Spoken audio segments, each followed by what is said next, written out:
Jika sebelumnya kita membahas cahaya alami yang bergantung pada alam, sekarang kita masuk ke sumber cahaya yang sepenuhnya berada di bawah kendali kita, yaitu pencahayaan buatan. Berbeda dengan matahari yang terus bergerak, pencahayaan buatan memiliki 3 ciri utama yang menjadi kekuatannya. Kontrol penuh. Keunggulan utama dari jenis ini adalah kita bisa mengatur arah, intensitas, hingga kualitas cahayanya. Kalian bisa menentukan sendiri seberapa terang atau seberapa gelap bayangan yang ingin dihasilkan pada wajah subjek. Konsistensi visual. Karena cahaya ini tidak dipengaruhi oleh mendung atau waktu, kalian bisa menghasilkan ribuan foto dengan kualitas cahaya yang persis sama.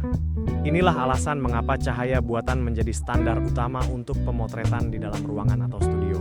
Fleksibilitas kreatif. Dengan alat seperti lampu studio atau flash kamera, kalian bebas bereksperimen menciptakan suasana apapun, mulai dari gaya korporat yang bersih hingga gaya sinematik yang dramatis tanpa harus menunggu waktu tertentu. Kesimpulannya, pencahayaan buatan adalah tentang presisi. Ini adalah pilihan terbaik bagi fotografer yang ingin mewujudkan konsep visual secara spesifik dan tidak ingin karyanya ditentukan oleh faktor cuaca di luar sana.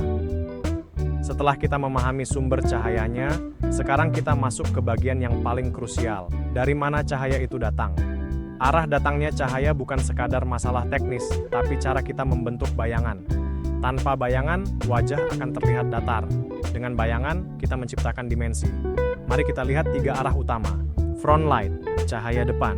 Cahaya datang tepat dari depan subjek. Hasilnya, wajah terlihat terang secara merata dan minim bayangan. Teknik ini bagus untuk menyamarkan kerutan atau jerawat, namun risikonya wajah bisa terlihat rata atau kurang berdimensi. Side light, cahaya samping, cahaya datang dari sisi kiri atau kanan. Ini adalah favorit banyak fotografer potret karena sangat kuat dalam menonjolkan tekstur kulit dan struktur tulang wajah.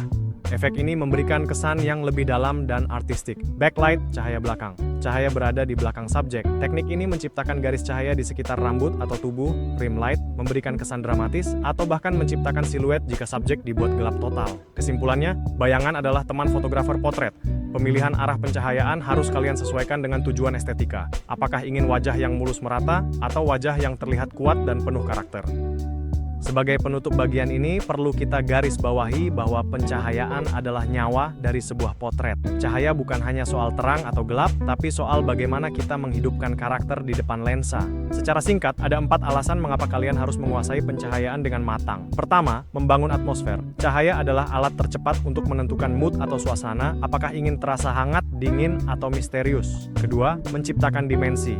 Cahaya yang tepat akan menonjolkan bentuk wajah sehingga subjek tidak terlihat datar di dalam foto. Ketiga, detail tekstur. Kita bisa mengontrol tekstur kulit, membuatnya terlihat lembut dan bersih atau justru tajam dan berkarakter. Keempat, memperkuat cerita. Pada akhirnya, cahaya berfungsi mempertegas ekspresi dan karakter asli dari subjek kita. Pesan saya, pencahayaan yang tepat akan membuat karya kalian terlihat profesional dan bernyawa. Sebaliknya, pencahayaan yang salah, seperti bayangan yang mengganggu atau wajah yang terlalu gelap, akan merusak koneksi antara subjek dan penonton.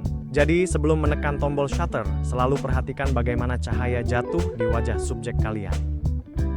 Sebagai rangkuman dari pembahasan kita mengenai pencahayaan, ada beberapa poin kunci yang harus kalian ingat. Pertama, mengenai sumber cahaya. Pilihan kalian akan menentukan hasil akhir. Gunakan cahaya alami dari matahari jika ingin mengejar kesan lembut dan natural yang sangat cocok untuk outdoor. Namun, jika kalian butuh kendali penuh tanpa bergantung pada cuaca, gunakanlah cahaya buatan seperti lampu studio atau flash. Kedua, mengenai arah cahaya. Ingatlah bahwa arah cahaya adalah cara kita melukis karakter wajah. Cahaya dari depan memberikan kejelasan, cahaya dari samping memberikan dimensi dan tekstur, cahaya dari belakang memberikan kesan dramatis. Poin terakhir dan yang paling penting, seperti yang kita pelajari dari studi kasus tadi, kualitas sebuah foto potret tidak ditentukan oleh mahalnya kamera yang kalian pegang. Kuncinya ada pada kemampuan kalian dalam membaca arah cahaya dan mengatur posisi subjek secara tepat. Dengan penguasaan cahaya yang baik, kalian bisa mengubah lokasi biasa menjadi luar biasa, dan mengubah potret sederhana menjadi sebuah karya visual yang memiliki nilai seni tinggi. Jadi, jangan terpaku pada alat, tapi asahlah mata kalian untuk melihat cahaya.